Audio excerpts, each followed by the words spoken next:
जब कान्हा बने अपनी भक्त के देवर। सुने निराली कथा। एक लड़की थी जो कृष्ण जी की अनन्य भक्त थीं। बचपन से ही कृष्ण भगवान का भजन करती थी, भक्ति करती थी। भक्ति करते करते बड़ी हो गई।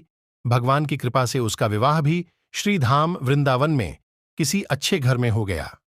विवाह होकर पहली बार वृंदावन गई, पर नई दुल्हन होने से कहीं जा न सकी और मायके चली गई। और वह दिन भी आया जब उसका पति उसे लेने उसके मायके आया। अपने पति के साथ फिर वृंदावन पहुंच गई। पहुंचते पहुंचते उसे शाम हो गई। पति वृंदावन में यमुना किनारे रुक कर कहने लगा, देखो, शाम का समय है, मैं यमुना जी में स्नान करके अभी आता हूं। तुम इस पेड़ के नीचे बैठ जाओ और सामान की देखरेख करना। मैं थोड़े ही समय में आ जाऊंगा, यही सामने ही हूं। कुछ लगे तो मुझे आवाज दे देना। इतना कहकर पति चला गया और वह लड़की बैठ गई। अब एक हाथ लंबा घूंघट निकाल रखा है, क्योंकि गांव है, ससुराल है, और वहीं बैठ गई।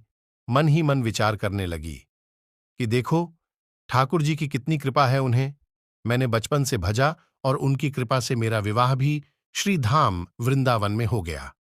मैं इतने वर्षों से ठाकुर जी को मानती हूं, परंतु अब तक उनसे कोई रिश्ता नहीं जोड़ा। फिर सोचती है, ठाकुर जी की उम्र क्या होगी? लगभग 16 वर्ष के होंगे। मेरे पति 20 वर्ष के हैं, उनसे थोड़े से छोटे हैं, इसलिए मेरे पति के छोटे भाई की तरह हुए और मेरे देवर की तरह। तो आज से ठाकुर जी मेरे देवर हुए। अब तो ठाकुर जी से नया संबंध जोड़कर बड़ी प्रसन्न हुई और मन ही मन ठाकुर जी से कहने लगी, देखो ठाकुर जी, आज से मैं तुम्हारी भाभी और तुम मेरे देवर हो गए। अब वो समय आएगा जब तुम मुझे भाभी भाभी कहकर पुकारोगे। इतना सोच ही रही थी, तभी एक 10-15 वर्ष का बालक आया और उस लड़की से बोला, भाभी भाभी। लड़की अचानक अपने भाव से बाहर आई और सोचने लगी, वृंदावन में तो मैं नई हूं, ये भाभी कहकर कौन बुला रहा है। नई थी इसलिए घूंघट उठकर नहीं देखा कि गांव के किसी बड़े बूढ़े ने देख लिया तो बड़ी बदनामी होगी। अब वह बालक बार बार कहता, पर वह उत्तर न देती। बालक पास आया और बोला, भाभी, तनिक अपना चेहरा तो दिखाई दे। अब वह सोचने लगी, अरे ये बालक तो बड़ी जिद कर रहा है, इसलिए कस के घूंघट पकड़कर बैठ गई कि कहीं घूंघट उठकर देखन ले। लेकिन उस बालक ने जबरदस्ती घूंघट उठकर चेहरा देखा और भाग गया। थोड़ी देर में उसका पति आ गया। उसने सारी बात अपने पति से कही। पति ने कहा, तुमने मुझे आवाज क्यों नहीं दी? लड़की बोली, वह तो इतने में भाग ही गया था। पति बोला, चिंता मत करो, वृंदावन बहुत बड़ा थोड़े ही है। कभी किसी गली में खेलता मिल गया तो हड्डी पसली एक कर दूंगा, फिर कभी ऐसा नहीं कर सकेगा। तुम्हें जहां भी दिखे मुझे जरूर बताना। फिर दोनों घर गए।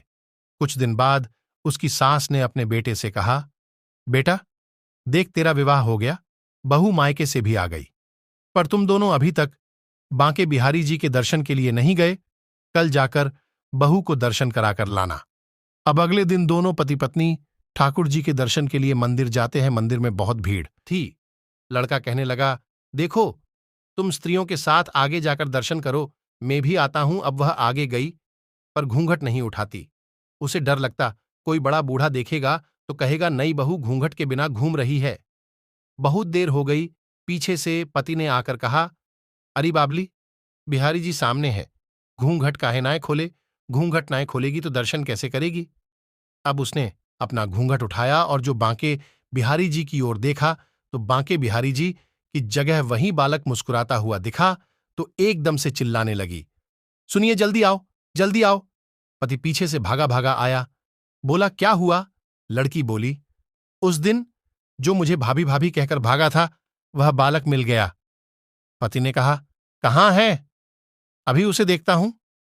तो ठाकुर जी की ओर इशारा करके बोली, ये रहा, आपके सामने ही तो है।